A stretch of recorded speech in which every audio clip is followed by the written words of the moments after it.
Hello friends, नमस्कार and welcome to समाधान। साथियों, उम्मीद करते हैं कि आप सब अच्छे होंगे और साथ ही साथ आपकी स्टडी भी अच्छे से चल रही होगी। साथियों, बीपीएससी 17वीं एग्ज़ाम को लेकर के बहुत बड़ी खुशखबरी है और एक साथ यहाँ पे आपको कई सारी खुशखबरियाँ मिलने वाली है।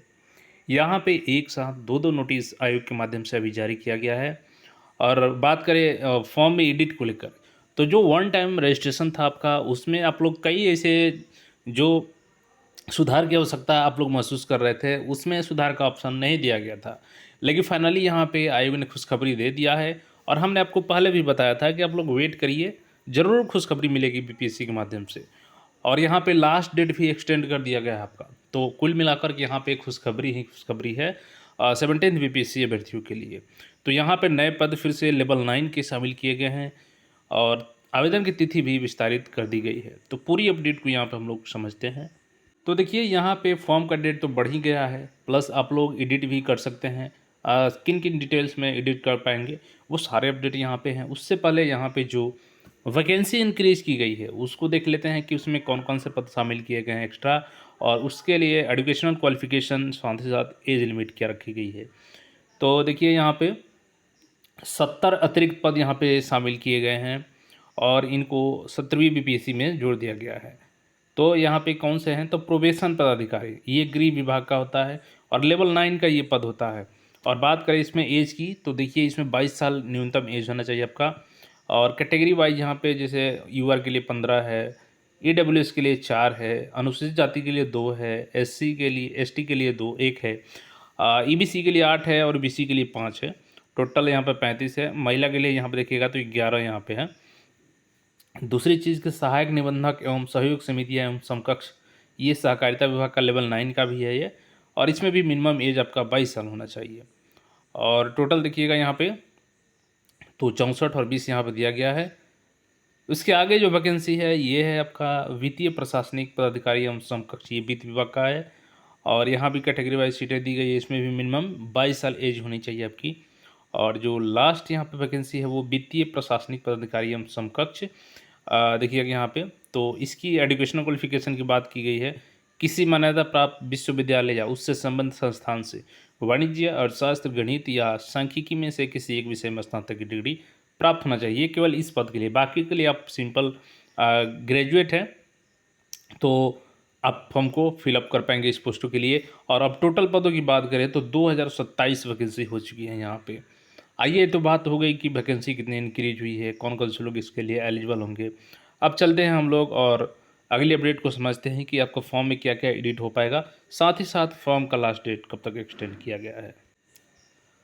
यहाँ पर देखिएगा तो बिहार लोक सेवा आयोग आवश्यक सूचना, एकीकृत 17वीं संयुक्त प्रतियोगिता परीक्षा और एकीकृत 17वीं संयुक्त प्रतियोगिता परीक्षा हेतु ऑनलाइन आवेदन करने की प्रक्रिया में निम्न सुधार किए जाते हैं।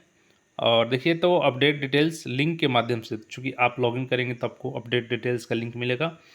और OTR वन टाइम रजिस्ट्रेशन में अंकित अभ्यर्थी का नाम, पिता का नाम, माता का नाम एवं जन्म तिथि के कॉलम को छोड़कर, यानी कि आप अपना नाम, पिता का नाम, माता का नाम और जन्म में कोई सुधार नहीं कर सकते हैं। इसके अलावा सभी कॉलमों में सुधार कर पाएंगे। इसके लिए आयोग की वेबसाइट पर दिनांक 19 अक्टूबर से ऑनलाइन आवेदन करने की अंतिम तिथि तक अपडेट डिटेल्स लिंक उपलब्ध रहेगा। अब अंतिम तिथि की हम लोग बात करेंगे, कब तक डेट बढ़ाया गया है। तो अब देखिए, इसमें सवाल आता है क्या आप इसमें रेसिडेंस को सुधार कर पाएंगे, तो बिल्कुल कर सकते हैं, रेसिडेंस को सुधार कर सकते हैं। मतलब यहाँ पे आप अभ्यर्थी का नाम छोड़ दीजिए, पिता का नाम, माता का नाम और जन्म तिथि, बाकी सारे डिटेल्स में, जैसे कि एजुकेशनल क्वालिफिकेशन में बहुत सारे अभ्यर्थी जो कि गलत सलत अपलोड कर दिए थे, जैसे एडमिट कार्ड अपलोड कर दिए हैं, कोई एडमिट कार्ड का सीरियल नंबर डाल दिया है मार्कशीट की जगह पे या सर्टिफिकेट की जगह पे, तो उन सब लोग को भी यहाँ पे मैं आग्रह करूँगा कि 19 से जब लिंक एक्टिवेट हो रहा है फिर से सारे डिटेल्स अपडेट करने के लिए, तो थोड़ा सा आप समय निकालिए और अपने फॉर्म में चेक कीजिए क्या त्रुटि है और उसको अपडेट कर लीजिए, क्योंकि आपको आगे चल के दिक्कत हो सकता है। एकीकृत 17वीं संयुक्त प्रतियोगिता परीक्षा हेतु ऑनलाइन आवेदन में अभ्यर्थियों द्वारा भुगतान कर दिए गए आवेदन प्रक्रिया पूर्ण कर ली गई है एवं अंकित किए गए डाटा तथा फोटो इत्यादि में त्रुटि है तो वैसे अभ्यर्थी भी उक्त 4 कलम को छोड़कर शेष कलम में दिनांक 19 अक्टूबर से सुधार कर सकते हैं। तो देखिए भाई, आप फ़ोटो भी अपडेट कर सकते हैं, जो भी फ़ोटो के लिए परेशान हो रहे थे कि उनके बैकग्राउंड में कोई झोला आ गया है, तो फ़ोटो आ गया है, तो बैकग्राउंड सही नहीं है, तो ये तमाम चीज़ों के लिए मौका मिल गया है। वैसे अभ्यर्थी जिनका परीक्षा शुल्क का भुगतान करते हुए ऑनलाइन आवेदन की प्रक्रिया पूर्ण कर ली गई है, परंतु आरक्षण कोटि जेंडर में अपडेट सुधार करना चाहते हैं, तो तदनुसार अतिरिक्त परीक्षा शुल्क का भुगतान कर।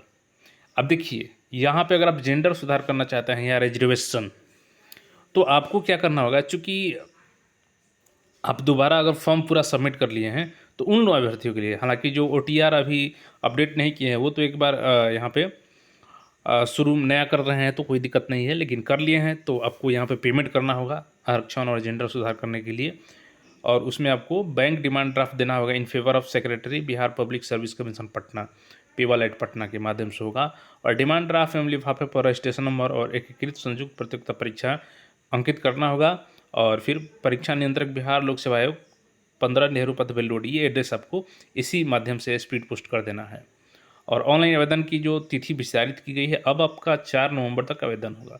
तो बिल्कुल जो लोग आवेदन के लिए परेशान थे, उनका डॉक्यूमेंट्स सही नहीं था, आप लोग डॉक्यूमेंट्स सही करवा लें। NCL नहीं है तो NCL बनवा लें, EWS है तो EWS बनवा लें, और 4 नवंबर तक आप लोग फॉर्म को अच्छे तरीके से फिलअप कर पाएंगे, और अपडेट भी आप लोग 19 से 4 नवंबर तक कर पाएंगे, 19 अक्टूबर से 4 नवंबर तक। तो यहाँ पे ये अपडेट था, और बाकी कोई क्वेरी हो तो आप कमेंट करके पूछ सकते हैं। और इसके अलावा एग्ज़ाम डेट की बात करें साथियों, तो मोस्ट प्रोबेबली BPSC अपडेट बदलने नहीं जा रही है, क्योंकि देखिए BPSC का ऐसा कहना है कि हम केवल PCS एग्ज़ाम को ध्यान देते हैं। अगर सभी एग्ज़ाम को ध्यान देंगे तो फिर ऐसे में हमारा एग्ज़ाम डेट तो डिले हो जाएगा, क्योंकि उनका कहना है कि हो सकता है कॉमन अभ्यर्थी होंगे, लेकिन जो सिविल सेवा के टारगेट कर रहे हैं तो हम उनको ही केवल ध्यान देंगे। बाकी सीटेट और स्टेट एग्ज़ाम के लिए हम लोग डेट में कोई बदलाव नहीं करेंगे। तो फिलहाल उम्मीद कम है कि आपका डेट में बदलाव हो सकता है, क्योंकि जो 13-14 पर बात चल रही है वही एग्ज़ाम आपका हो सकता है दिसंबर में। अन्य कोई क्वेरी हो तो कमेंट करके पूछ सकते हैं। चैनल पर नए तो चैनल को सब्सक्राइब करके जुड़ जाए। धन्यवाद।